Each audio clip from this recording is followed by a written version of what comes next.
So I have changed my training split, and today I'm going to explain exactly why, all the training splits I've done before, and also I'll give my opinion on what you should consider when selecting a training split. So for me, I have ran multiple training splits over the years. When I first started, I used a typical bro split. I've used push-pull legs multiple times. I've done upper-lower splits. I've done the Arnold split. I've done full body splits. And in the last couple of years, the one I've been doing is a legs push-pull rest lower upper. And yeah, I have stopped doing that split for one main reason really, and that's basically just because I've run into recovery issues. So yeah, I ran this split for a good couple of years in a push-up phase, in a fat loss phase, and it worked really well. And the last month and a half, 6-8 weeks, yeah, I've realized recovery hasn't been great. Doing the leg session on a Monday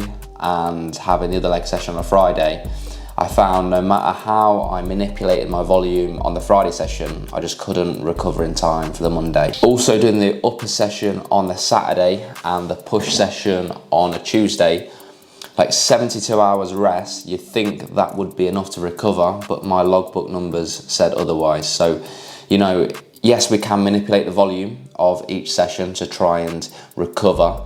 However, in my experience, I've found that now I'm at a certain level with my training, doing other exercises like a hack squat, a pendulum squat, the amount of mechanical tension I can put through my muscle now with the experience I've got is far greater. And so just to give you an idea, I was doing a pendulum squat on a Friday, a hack squat on a Monday, and I actually dropped the pendulum squat down to one set on the Friday. I only did one of the quad exercise, which is a single leg extension. So only 3 working sets for that session, and I wasn't recovering in time for the Monday. And that's just because, like I said, my experience, I can absolutely batter myself just off one set now, whereas 3 years ago I probably couldn't. Well, I definitely couldn't. So in a nutshell, that's all it is. I'm only changing it because of my recovery capabilities, and that is the most important thing when choosing a training split, in my opinion. So everyone's recovery is going to be different based on multiple things. For example, your genetics, your lifestyle, how old you are you using performance enhancing drugs, how much food you're consuming, are you bulking, are you dieting, how experienced you are, how strong you are. So all these factors have got to be considered. So if you're newer to the gym, you could probably train chest almost every day. Obviously, I'm not advising you doing that, but you won't be able to generate enough intensity, enough accuracy to develop so much fatigue. That's why I think with people newer to training, they don't really warrant deloads that often. So the split I was doing of the legs push pull rest lower upper, that served me well for a long time. And I think the majority of people shouldn't really run into recovery capabilities unless you're doing way too much volume in each session. So, you've probably seen my videos before on the channel where it's mainly just top set, back off approach. I don't do loads of sets. It's more quality over quantity. And I think if you train like that, it's very unlikely that you will be overtraining doing a push-pull legs or upper-lower split. And so if you're wondering what training split I am doing now, I have gone back to the push-pull leg split. So that is a split I ran on my second year of training, probably for 3 years, and it works really well.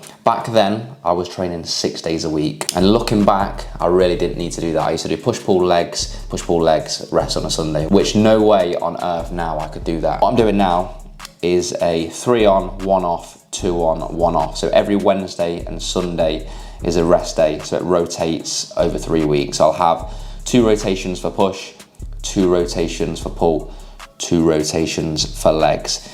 Now for me, that should be enough recovery. I'll trial it over the next few weeks and see. I think in an ideal world, I'd rather do 2 on, 1 off, 2 on, 1 off. And that way I know for sure I wouldn't have any issues with recovery. However, my life doesn't solely revolve around my training because I've got other things to do, work, like everyone else has to. So, having the 2 on, 1 off, my rest days would then change every week, and then that really wouldn't align too well with my job. That's what I'm doing, 3 on, 1 off, 2 on, 1 off. And what I'll do now, just to make this video not just all about me and my training, but to kind of give back to other people so they can kind of understand what to look out for when, you know, choosing their own training split. Things that you need to bear in mind is your experience level, what your goals are, how much time realistically you have to train, and what is sustainable. So there's no point programming a upper lower split if you're only going to be able to definitely get to the gym 3 days a week. You know, you've got to be realistic of what you can actually stick with.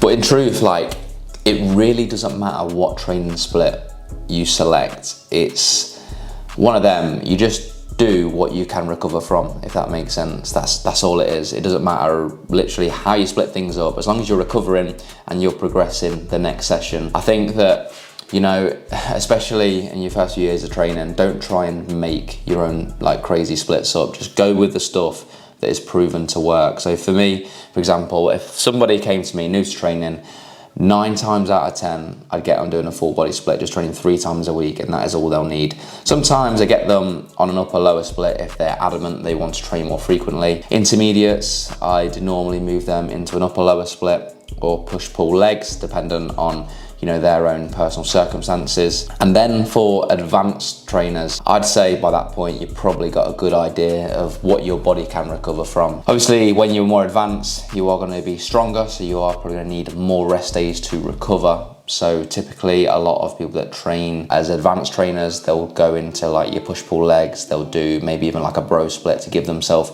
more time to recover. Obviously the research has suggested that training a muscle group twice a week is more beneficial than once a week.